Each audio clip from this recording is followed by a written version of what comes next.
Hi friends, welcome to Nessa's Nook. So I was going to make these last week, but we didn't get them done. So I am going to go ahead and do them today. And I was trying to figure out, because it's been a minute, because we don't eat a lot of beef barbecued ribs, but I did want to make them in the Instapot, because for me that's just so much easier.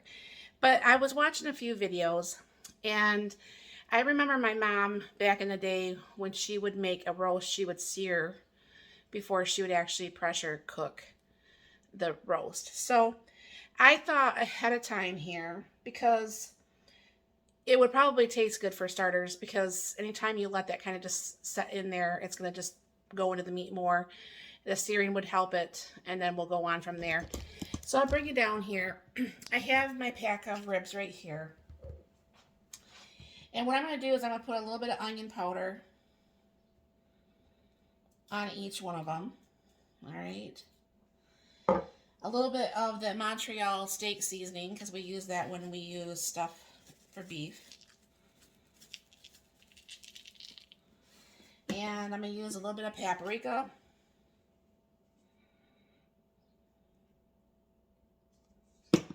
And then a little bit of garlic powder.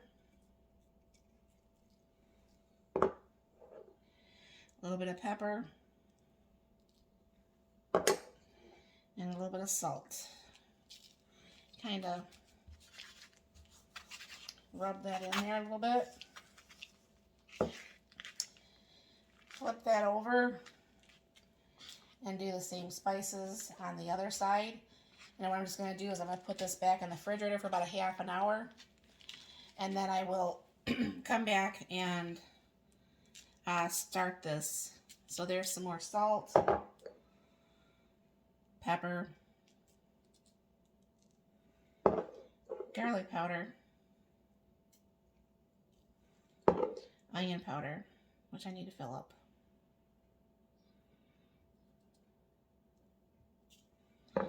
paprika,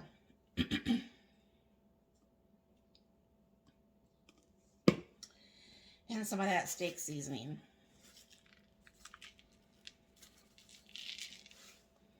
And because that is smoked paprika, I think that's going to help too, honestly.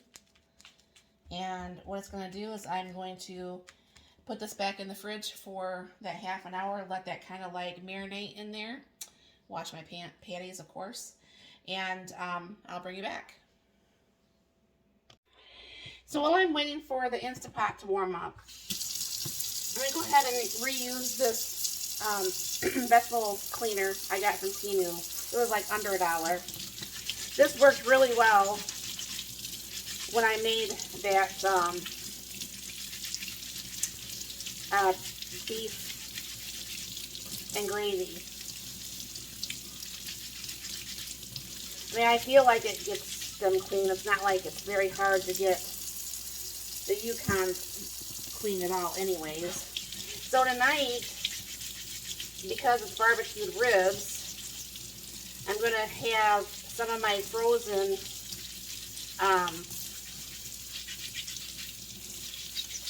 corn on the cob that I had cut in half, and I'll be putting the potatoes and the corn in another Instapot. Alright, that's what the ribs are looking like, and then what's going to happen is once I brown these, I'll glaze the pan and get that going. So I got this turned on. Go ahead and throw in some oil.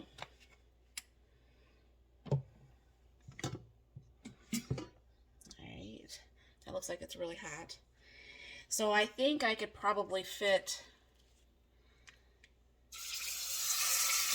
probably 2 in at a time.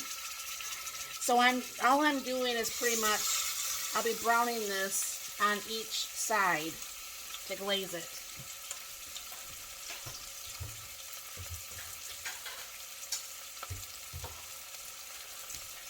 Forgot to pull out a plate.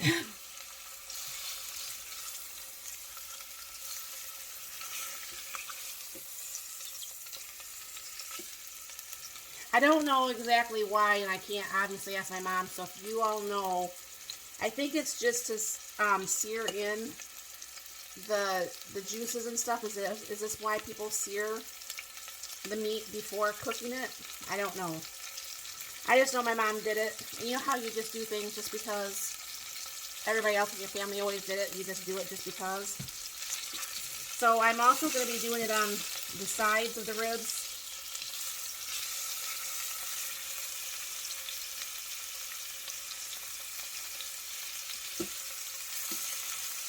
Do it on both sides.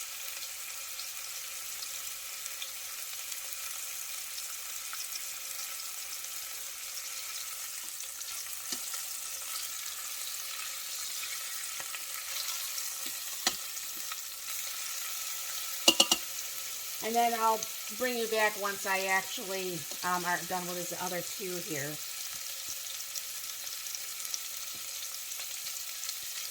I'm going to go ahead and throw these on the plate.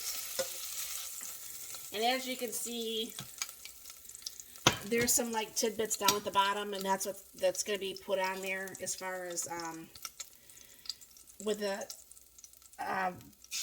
bouillon cube. And I'm going to be putting some liquid smoke on there and stuff. And then once this is done, I'm going to be actually probably putting this in the June to actually broil. So I'll be right back. Alright, so I'm going to go ahead and take these out. I guess if you like very raw steaks and stuff, this would be right for you. So what I have is, I don't know where my 1 cup measuring cup is, a whole bunch of them are, but I'm going to go ahead and put in some beef broth. Try not to have the steam burn here. And that was just 1 bouillon cube. And what you do is you work on just having, especially when you're using an Instapot, because it's notorious, I'm going to use my wooden spatula, it's notorious for giving you the burn notice. So I don't want to have the burn notice on these. So I'm going to go ahead and get all the little tidbits out.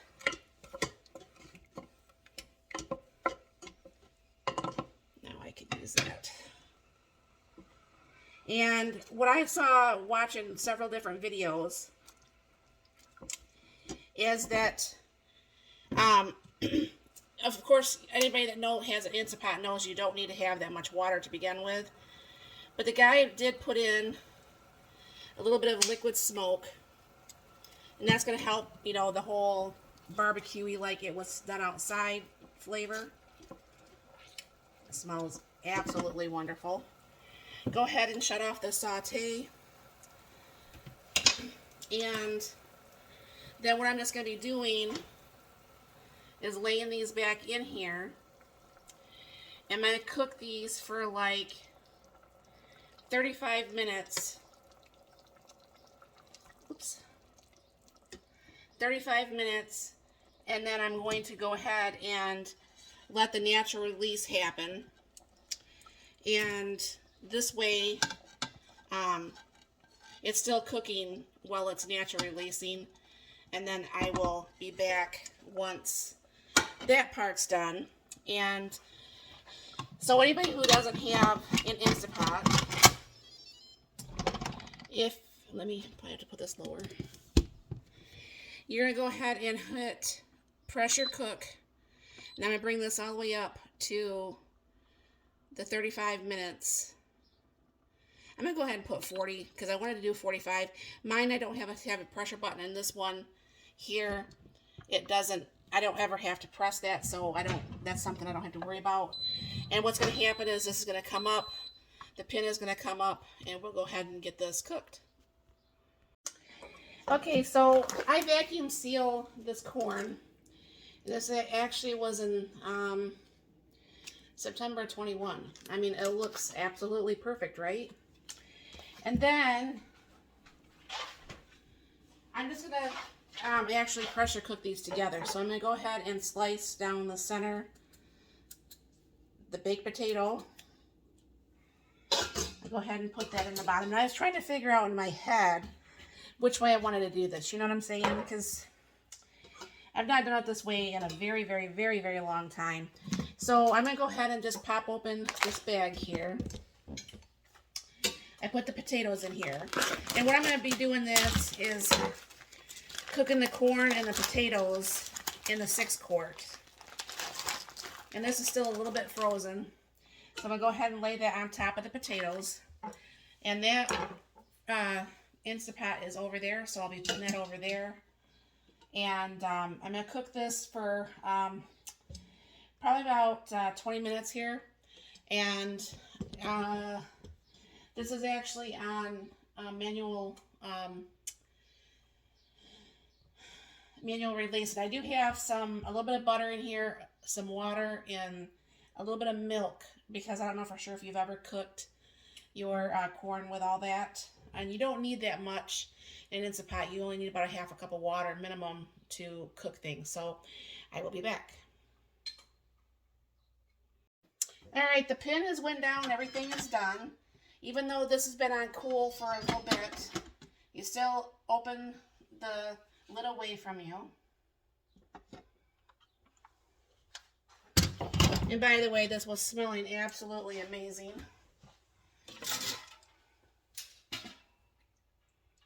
I thought this would be fall apart, so I figured I'd bring the container up here. This is one thing I miss, because I did used to eat pork years ago. This is the one major thing that I miss about not eating pork, is I did enjoy pork ribs. I mean, beef ribs are good, don't get me wrong. But pork ribs are very good. So there's this. I'll bring you over to the island. We'll get some barbecue sauce on these. Alright, using the Sweet Baby Ray's, I go ahead and put some on each piece. And then I'll put that on, and then we will flip it so both sides can get the barbecue sauce.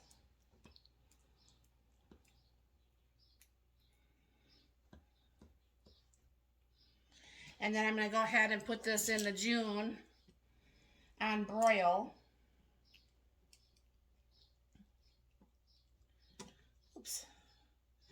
Luckily I keep my countertops clean, huh? It's amazing how much this beef cooks down. I guess all meat does. It just seems like it's so much less when you're doing this, but it is fall off the bone good, even though it doesn't have bones. Nice and tender. I'm going to go ahead and put this in the June for probably a good 5 minutes on broil. And I'm sure this pan will be quite the mess to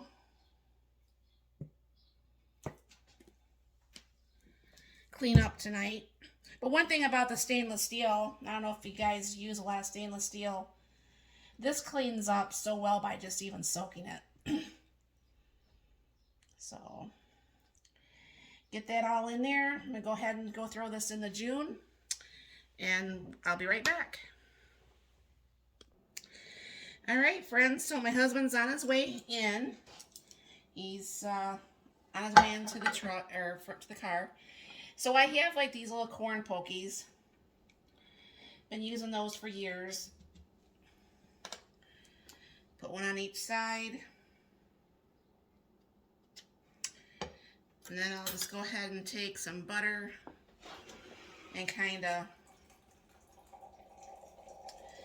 put it all over the ear.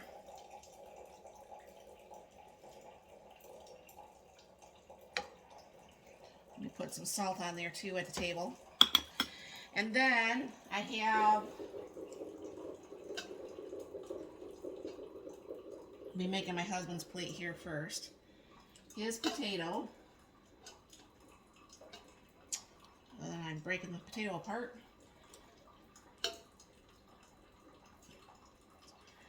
Alright, so I got his potato. And I'll go ahead and get the little knife here. Break this up a little bit.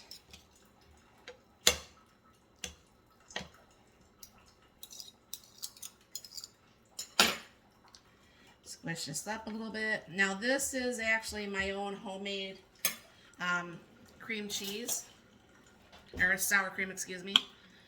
So put a little bit of butter on there. And then a little bit of the sour cream. I don't like sour cream on mine, so I won't eat it like that. And then I have the beef here. I mean, that turned out really nice underneath the broiler.